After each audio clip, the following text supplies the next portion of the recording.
तो करनाल विधानसभा उपचुनाव 25 मई को होगा, जिसको लेकर के तैयारी की जा रही है। इसके साथ ही आपको बता दें कि लोकसभा चुनाव के साथ साथ हरियाणा में भी लगातार सियासी हलचलें तेज बनी हुई हैं। इस पर चर्चा करने के लिए हमारे साथ हमारे एसोसिएट एडिटर देवेंद्र कथुरिया जी और डॉक्टर महेश कुमार दोनों ही जुड़े हुए हैं। सबसे पहला सवाल महेश जी आपसे पूछना चाहूंगी, जिस तरह से लोकसभा चुनाव को लेकर के एक सियासी हलचल अभी तक देखने को मिल रही थी, जहां अटकलें लगाई जा रही थी, कई अटकलें लगाई जा रही थी, लेकिन अब आखिरकार चुनावी तारीखों के ऐलान के बाद अटकलों पर विराम लग गया है। लेकिन राजनीतिक दलों की प्रतिक्रियाएं भी सामने आने लगी हैं। जहां बीजेपी एक तरफ 400 के पार का नारा दे रही थी, वहीं अन्य विपक्षी दल भी अब जीत की हामी भरते हुए नजर आ रहे हैं। लेकिन जो हरियाणा में सियासी समीकरण हाल ही के हफ्ते में बदलता हुआ नजर आया है, लोकसभा चुनाव पर उसका क्या इंपैक्ट पड़ सकता है?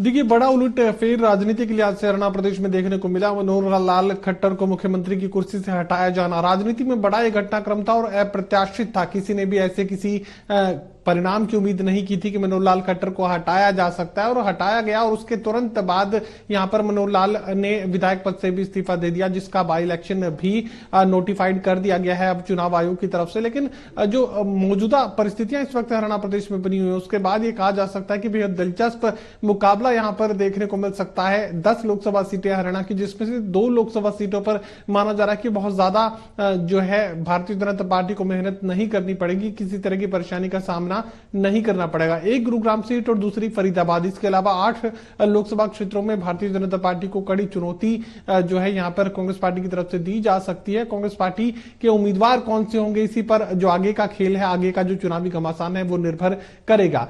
कांग्रेस पार्टी अगर जिताऊ उम्मीदवार के हाथ में टिकट थमा देती है तो भारतीय जनता पार्टी की मुश्किलें फिर यकीनन बढ़ सकती हैं, और एक कड़ी चुनौती का सामना यहां पर 8 लोकसभा सीटों पर भारतीय जनता पार्टी को करना पड़ सकता है। लगातार कवायद यहां पर कांग्रेस पार्टी में आगे बढ़ रही है। किन चेहरों को उम्मीदवार के रूप में चुना जाए, ये कोशिश कांग्रेस पार्टी की तरफ से लगातार की जा रही है। लेकिन जो असल खेल तय होगा, पूरा जो घटनाक्रम है, वो असल तभी माना जाएगा जब कांग्रेस पार्टी अपने उम्मीदवारों का चयन कर ले, और उसके बाद ही ये माना जा सकता है कि किन किन सीटों पर जो मुकाबला है बेहद दिलचस्प होने वाला है। लेकिन फिलहाल इतना जरूर कहा जा सकता है कि एक तरफा ये कहानी नहीं है। मोदी की गारंटी के साथ साथ कांग्रेस पार्टी भी अपनी जो चुनौती है वो मोदी के सामने, और कांग्रेस पार्टी जो है भारतीय जनता पार्टी हरियाणा के सामने कड़ी चुनौती रखने वाली है। बिल्कुल कड़ी चुनौती जरूर देखने को मिलेगी। लेकिन देवेंद्र जी, जिस तरह से सियासी समीकरण हरियाणा में बनते हुए नजर आ रहे हैं, 10 लोकसभा सीटों पर 25 मई को चुनाव होना है, और ऐसे में जो अभी ओबीसी कार्ड, जो विपक्ष की तरफ से कहा जा रहा है कि ओबीसी कार्ड खेला गया है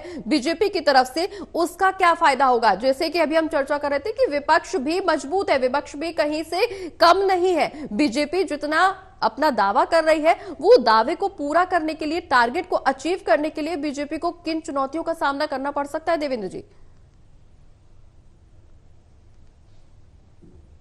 शायद ओबीसी के फैक्टर को सामने रखकर ही बीजेपी ने ये बड़ा दाव खेला है जी, नरसिंह सिंह सैनी के रूप में। और हम देखें तो प्रधानमंत्री नरेंद्र मोदी खुद या उनके नेता प्रचारित करते हैं कि बैकवर्ड क्लास से आते हैं, चाय बेचते थे, मतलब भुनाने की जो कोशिश होती है, मतलब एक मोबिलाइज करने की जो एक रणनीति होती है, उसके तहत बीजेपी काम करती रही है। खासतौर पर इस लोकसभा चुनाव में बैकवर्ड के साथ साथ अदर बैकवर्ड क्लासेस, ओबीसी का एक बड़ा वर्ग हरियाणा में है। जैसे बैकवर्ड में तो आते ही हैं जो, लेकिन ओबीसी में जिनको ओबीसी कैटेगरी में मिला हुआ है रिजर्वेशन, धोबी, नाई, तेली, इस तरह की जो जातियां, ये गांव में, शहरों में भी बहुत है। माना जाता है कि 1/3 या 30% तक तो कम से कम ये वोट बैंक जरूर है, और इसी चीज ने ललचाया है शायद बीजेपी को कि ओबीसी का कार्ड खेला जाए। क्योंकि मुख्यमंत्री मनोहर लाल थे, उन्हें अच्छा काम किया, ऐसी बात नहीं, लोग तारीफ भी करते हैं। ऑनलाइन सेवाएं की, पेंशन का मामला है, लोगों को घर बनाकर दिए, काम किए। लेकिन जो एंटी इनकम्बेंसी किसी सरकार के खिलाफ होती है, वैसा भी बीजेपी को डर सता रहा था, और लंबे टाइम से ये थे कि मुख्यमंत्री को रिप्लेस किया जाए। आखिर अब वो मौका आया लोकसभा चुनाव से ठीक पहले, जब जेजेपी के बारे में 2-3 महीने से चल रहा था कि गठबंधन रहेगा नहीं गया, लोकसभा चुनाव दोनों पार्टियां कैसे लड़ेंगी। जेजेपी पे ऊपर फैसला हुआ, कोई सीट नहीं दी गई और गठबंधन से उनको अलग किया गया, और ये बात भी रही कि उनकी पार्टी थोड़ा सा कमजोर हुई है इस सारी घटना में। और ओबीसी वर्ग पे जो फैसला लिया है बीजेपी फायदा देख रही है। लेकिन प्रगति एक बहुत इंपॉर्टेंट आपको बता देता हूं, ओबीसी का जो कार्ड खेला है बीजेपी ने, खबर ये भी है कि कुछ और वर्ग नाराज है इससे कि ओबीसी की बात हो रही है, बाकी जो सामान्य वर्ग है उसकी कोई बात नहीं करता। और जो वर्ग है, जो व्यापारी तबका है, जिन्हें ब्राह्मण, अग्रवाल आते हैं, पंजाबी आते हैं, राजपूत आते हैं, जो व्यापार करते हैं, सरकार को अच्छा खासा रेवेन्यू देते हैं, एम्प्लॉयमेंट जनरेशन करते हैं, सामान्य वर्ग की बात कोई क्यों नहीं करा। ओबीसी के इस चर्चा से, इस जिक्र से बाकी कुछ वर्ग नाराज होते लग रहे हैं और ये चीजें सामने आ रही है। जी बिल्कुल देवेंद्र जी, जिस तरह से बाकी वर्गों की अगर हम बात कर रहे हैं तो जाट समुदाय को भी पीछे नहीं छोड़ा जा सकता। महेश जी, जिस तरह के समीकरण अभी बन रहे हैं वही हालात कुछ पिछले चुनाव में भी बने थे, जब गैर जाट समुदाय से आने वाले मनोहर लाल को मुख्यमंत्री बनाने की बात की जा रही थी और भी कई नाम सामने आए थे, तो कहा यह भी जा रहा था कि जाट समुदाय से मुख्यमंत्री का नाम आगे किया जाएगा। लेकिन उस दौरान भी इसी सियासी उठापटक के बीच कई समुदायों में नाराजगी भी देखने को मिली थी। क्या ये नाराजगी अब दोबारा जो बीजेपी झेल रही है उसका चुनाव में भी कोई फायदा या नुकसान मिल सकता है बीजेपी को?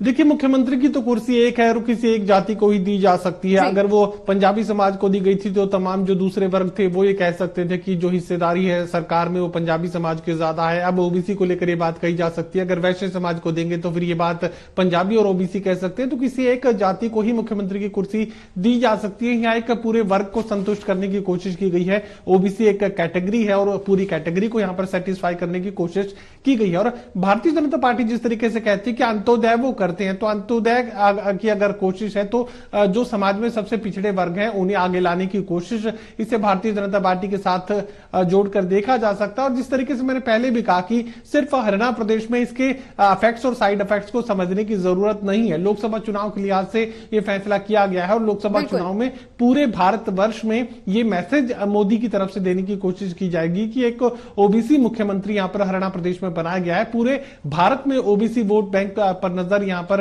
रखी गई है भारतीय जनता पार्टी की तरफ से। और यकीनन चूंकि दबी हुई जातियां, पिछड़ी हुई जातियां अगर उन्हें आगे आने का मौका मिलता है तो फिर उनकी वफादारी पर किसी तरह का शक जो है भारतीय जनता पार्टी नहीं कर रही। उन्हें लगता है कि अगर सबसे दबे हुए को हमने ऊपर उठाने का काम किया है तो ऐसे लोग समाज में, ऐसे वंचित वर्ग के लोग अगर ऊपर आएंगे तो फिर वो वोट भी देंगे और भारतीय जनता पार्टी का सहयोग और समर्थन भी करेंगे।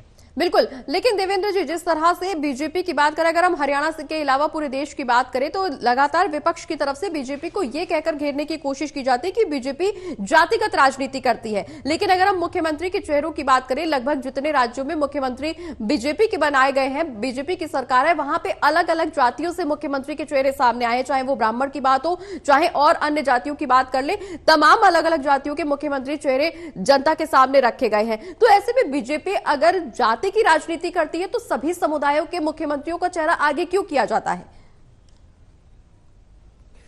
देखिए प्रगति, जो नेता मंच से या अपने भाषण में ये कहते हैं कि हम जात पात को नहीं मानते हैं, हम सबको बराबर मानते हैं, किसी का भेदभाव नहीं, तो आप ये क्यों नहीं देखते कि जब टिकटों का बंटवारा होता है तो जात पात को देखकर होता है कि इनको एक टिकट सैनी को देनी है, इसको देनी है। उनका टिकटों का बंटवारा और जो एक ट्रीटमेंट होता है वो भी जातिगत आधार पे होता ही है। सभी पार्टियां करती है, बीजेपी क्यों करेगी? अब जो ताजा उदाहरण है, जैसे 5 विधानसभा चुनाव हुए राज्यों में, वहां ब्राह्मण को बनाया गया, आदिवासी को बनाया गया, पिछड़ा वर्ग मोहनलाल यादव को बनाया गया। तो कई चीजें हैं, जैसे यही चीज हरियाणा में भी अप्लाई करती है। खाली अब बीजेपी की बात मत कीजिए, कांग्रेस हो, दूसरी पार्टियां हो, सभी इनका ये कहना होता है। जैसे अब डिप्टी सीएम की बात चली थी, भूपेंद्र हुड्डा ने कहा जी 4 डिप्टी सीएम बनाएंगे, हर वर्ग को सम्मान देंगे, और ये बातें और लोग भी कहते हैं, और जातियां भी। तो ये आरोप इसमें दम नहीं है कि जाति पाति की राजनीति थी। जातिगत आधार पर टिकटें भी तो बांटी जाती है, उसकी बात कोई क्यों नहीं करता। लिहाजा बीजेपी ने दोनों तरफ एक डिफेंसिव स्ट्रोक खेला है। एक तरफ तो जात पात के आधार पर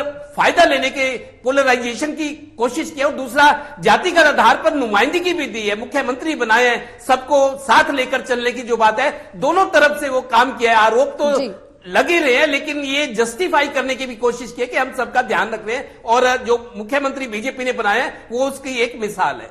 बिल्कुल, जिस तरह से मिसाल तो हालांकि बीजेपी की तरफ से अलग अलग फैसलों से कायम होती ही जाती है देवेंद्र जी, लेकिन जिस तरह से महेश जी फिलहाल मौजूदा आंकड़े निकल करके सामने आ रहे हैं, मौजूदा उथल पुथल सामने आ रही है राजनीतिक गलियारों से, जो जात पात की राजनीति का आरोप बीजेपी पर लगता है, वो उसका आधार क्या है? क्योंकि जिस तरह से देवेंद्र जी अभी चर्चा करते हैं, विपक्ष भी जातियों के आधार पर ही अपने वोट बैंक निर्धारित करता है, कहीं ना कहीं जनता को साधने की कोशिश करता है और उसी तरह के नेताओं को भी जनता के बीच पहुंचाया जाता है। लेकिन ऐसे में सिर्फ जात पात की राजनीति करने का आरोप बीजेपी पर ही क्यों?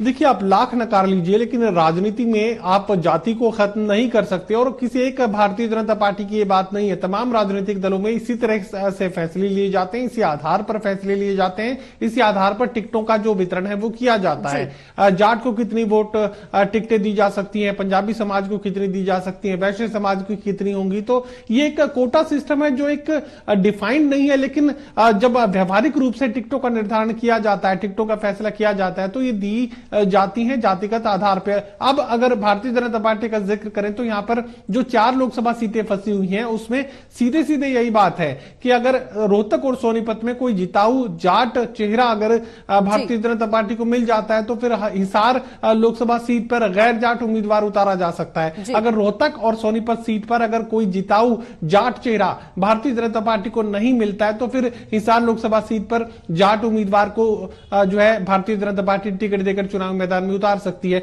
अब देखिए, पेज फंसा हुआ है सिर्फ इस बात पे कि रोहतक और सोनीपत में जाट जिताऊ चेहरा मिलेगा या नहीं मिलेगा, तो इस तरीके से फैसले किए जाते हैं। अब ये सिर्फ भारतीय जनता पार्टी की बात नहीं है, सेम परिस्थितियां यहां पर कांग्रेस पार्टी में भी देखने को मिल रही हैं। जाट को अगर कोटा दिया गया है तो उस कोटे से ज्यादा नहीं मिलेगा, उसके बाद ओबीसी चेहरा भी रखना पड़ेगा, ब्राह्मण समाज को नाराज नहीं किया जा सकता। तो तमाम वो जो फैक्टर्स हैं, वो जो भारतीय जनता पार्टी में निभाए जाने हैं, वो कांग्रेस पार्टी में भी निभाए जाएंगे।